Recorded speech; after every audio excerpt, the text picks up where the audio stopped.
नमस्कार मित्रांनो, मी प्राध्यापक प्रेमदास राठोड थोडक्यात पण सखोल सारांश या यूट्यूब चॅनलवरती आपल्या सर्वांचं मनपूर्वक स्वागत करतो। आजच्या व्हिडिओच्या माध्यमातून आपण गुढीपाडवा व नववर्षांचं महत्त्व जाणून घेण्याचा प्रयत्न करणार आहोत। मित्रांनो, सर्वप्रथम सर्व हिंदू बांधवांना गुढीपाडव्याच्या हार्दिक हार्दिक शुभेच्छा देतो। मित्रांनो, गुढीपाडवा हा जो सण आहे हा आपल्या देशात वर्षभरामध्ये अनेक प्रकारचे सण साजरे केले जातात। त्यापैकी गुढीपाडवा हा एक महाराष्ट्र राज्यातील सर्वात सुंदर आणि आनंदाने साजरा केला जाणारा हा सण आहे। महाराष्ट्रात चैत्र महिन्याच्या शुक्ल पक्षांच्या प्रतिपदेपासून मराठी व नववर्षाची सुरुवात करण्याची परंपरा दिसून येते। गुढीपाडवा प्रामुख्याने महाराष्ट्रात हिंदू नववर्षाची सुरुवात म्हणून साजरा केला जातो। मित्रांनो, पाडवा म्हणजे प्रतिपदा आणि या दिवशी गुढी किंवा ब्रह्मध्वज उभारणे हे आनंद आणि विजयाचे प्रतीक आहे। महाराष्ट्र या राज्यासोबतच आंध्र प्रदेश आणि गोव्यातही दक्षिण भारतीय लोक गुढीपाडवा हा मोठ्या उत्साहाने साजरा करताना दिसून येते। एका उंच बांबूच्या एका टोकाला रेशमी कापड, साडी, खण किंवा कोणतेही नवीन कापड, कडुलिंब, फुलांचा हार आणि साखरेची किंवा रंगीत बताशाची माळ बांधून त्यावर एक तांबा किंवा चांदीचा गडूचा तांब्या बसविला जातो। त्यानंतर गुढी पाटावर तांदूळ ठेवून उभी केली जाते। पाटाभोवती रांगोळी काढली जाते। या दिवशी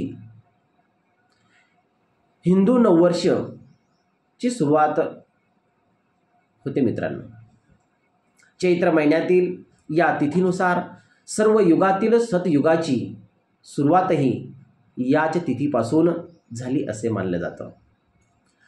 गुढीपाडव्याच्या दिवशी निश्चित करण्यापूर्वी प्राचीन भारतीय गणितज्ञ आणि खगोलशास्त्रज्ञ भास्कराचार्य यांनी त्यांच्या संशोधनानुसार भारतीय पंचांग रचलेले आहेत। सूर्योदयापासून सूर्यास्तापर्यंतचे दिवस, महिने आणि वर्षाची गणना केली आणि त्यानुसार चैत्र महिना प्रतिपदेचा गुढीपाडवा आहे। गुढीपाडवा, अक्षय तृतीया, दिवाळी पाडवा आणि दसरा हा अर्धा मुहूर्त मानला जातो। मित्रांनो, त्यानुसार गुढीपाडव्याचा हा सण 3.5 मुहूर्तापैकी एक महत्त्वाचा आणि शुभ मुहूर्त मानला जातोय। या दिवशी कोणतंही आपल्याला शुभ काम करायचं असेल तर कोणताही पंचांग पाहण्याची गरज नसते। या दिवसापासून आपण चांगल्या कामाची सुरुवात करू शकतो। रामायणाच्या काळात गुढीपाडव्याच्या दिवशी श्री रामांनी वनराज बळीच्या अत्याचारातून लोकांना मुक्त केले, तेव्हा तिथल्या लोकांनी आपला आनंद व्यक्त करण्यासाठी घराघरात विजयांचा झेंडा फडकावला होता असंही आपल्याला म्हणता येतं। अशी गुढीपाडव्याबद्दलची आख्यायिका आपल्याला सांगता येते। महाराष्ट्रात गुढीपाडवा मोठ्या थाटामाटात साजरा करताना आपल्याला दिसतंय। या दिवशी आरोग्यासाठीही फायदेशीर असे पदार्थ नैवेद्य म्हणून तयार केले जातात। पुरणपोळी, श्रीखंडपुरी असा जेवणाचा बेत केला जातो।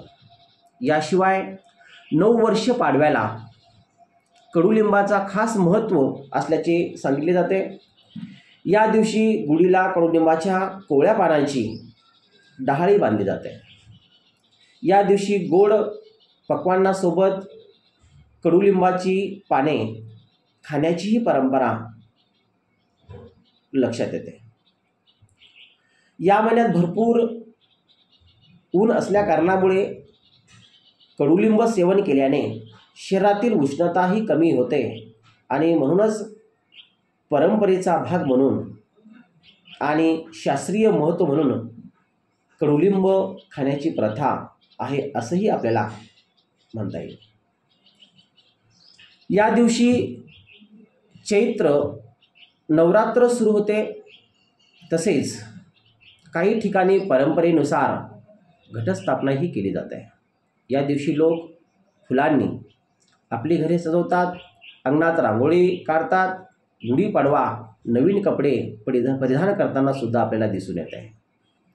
अशा प्रकारे एकमेकांना येणाऱ्या नवीन वर्षाच्या शुभेच्छा सुद्धा आपण देत असतो. देऊळ गुढीपाडव्याचा सण आनंदाने साजरा केला जातोय. आपल्या हिंदू धर्मामध्ये गुढीपाडवा आणि मराठी नववर्ष सुद्धा मानले जात आहे. म्हणून मित्रांनो, आज गुढीपाडवा आहे आणि ह्या गुढीपाडव्याचं महत्त्व आपण समजून घेऊन आनंदाने आपल्या कुटुंबामध्ये, आपल्या परिवारामध्ये, सहकुटुंब सहपरिवारासोबत आनंदाने हा गुढीपाडवा आपण साजरा करावा. आणि ह्या गुढीपाडवाचं किंवा हिंदू धर्मामध्ये हा सणचं महत्त्व तो आपण जाणून घेऊन आपल्या कुटुंबामध्ये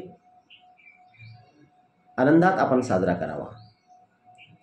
मित्रांनो, आज गुढीपाडवा आहे आणि या गुढीपाडवाचा पुन्हा एकदा मी माझ्या परिवाराकडून आपल्या परिवारांना अनंत कोटी लाख लाख शुभेच्छा देतो. या ठिकाणी व्हिडिओच्या माध्यमातून माहिती देण्याचा प्रयत्न केलेला आहे. माहिती जर तुम्हाला आवडली तर नक्कीच लाईक आणि सबस्क्राईब करण्यासाठी, कमेंट करण्यासाठी विसरू नका. मित्रांनो, पुन्हा एकदा मनस्वी गुढीपाडव्याच्या आणि नवीन मराठी वर्षाच्या हार्दिक शुभेच्छा देतो आणि थांबतो. जय हिंद, जय महाराष्ट्र.